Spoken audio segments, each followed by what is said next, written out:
Maryland completes the upset and advances to the championship weekend with their win against number 2 ranked Duke.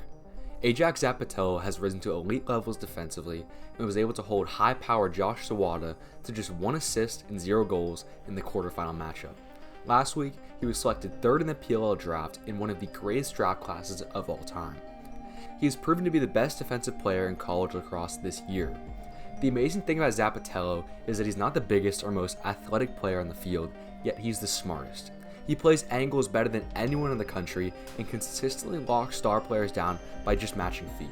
This video only has a handful of clips because Zawada realized early he couldn't win the matchup. We can learn so much from a player like this because his skill set is decision making. Today I'm going to break down those decisions and show what makes Ajax Zappitello the best defender in the country. Before we go any further, if you learn anything from these film breakdowns and want more, visit GLELacrosse.com to get your own film analyzed.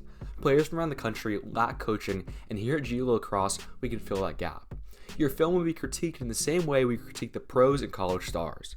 The greatest way to learn is from adjusting your own mistakes, and we can help identify them. Let's get back to the video. Here's our first clip. So here's Zawada and Zap. Zap comes around the pick. Zawada looks for a cut and found it. As a pole, this is an extremely tough position. Your dodger has all the space in the world to operate, and you practically have no one near you to help.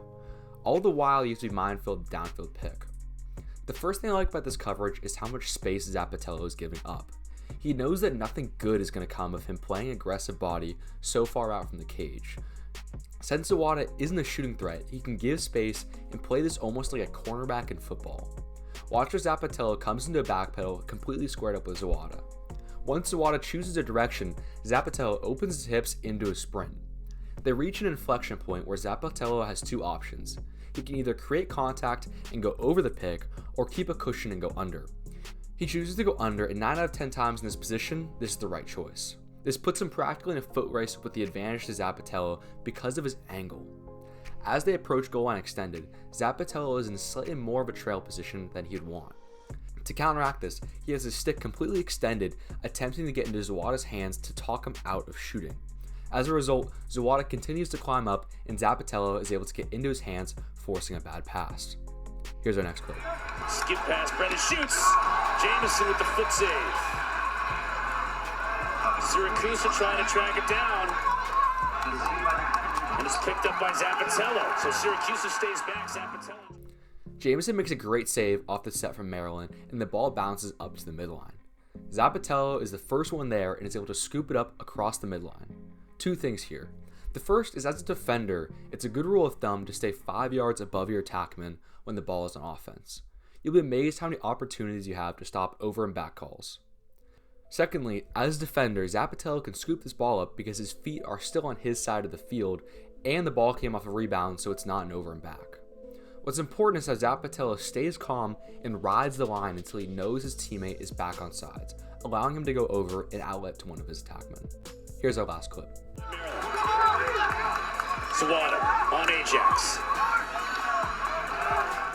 Watch how Ajax's body language completely changes as Zawada initiates. He sits low with an upright posture with his stick out. Also notice how he isn't shading Zawada one way. He is dead center behind the cage, so he gains no benefit from trying to send him one way or the other. He throws an initial poke check, which does a couple of things. Firstly, it forces Zawada to make a move, giving Zapitello more time to react. Secondly, it forces Zawada to dodge more east to west rather than north to south. Since the pole is in his body, he can't fully dodge downhill, allowing Zapitello to have more of a cushion. Right as they approach GLE, Ajax throws a slap to let Zawada know he's there, and as a result, Zawada slows down and starts to back into Zapitello. Watch how Zapitello just stays upright in his posture and doesn't shade one way or the other. As soon as he shifts his weight, he's just giving Zawada an opportunity. Instead, he pushes outwards to where the help is, resulting in a double team and a bad pass. I can't wait to watch Zapitello in the semifinals and the rest of his career in the pros. Thank you so much for watching, and make sure to check out GLELacrosse.com and subscribe for more film breakdowns.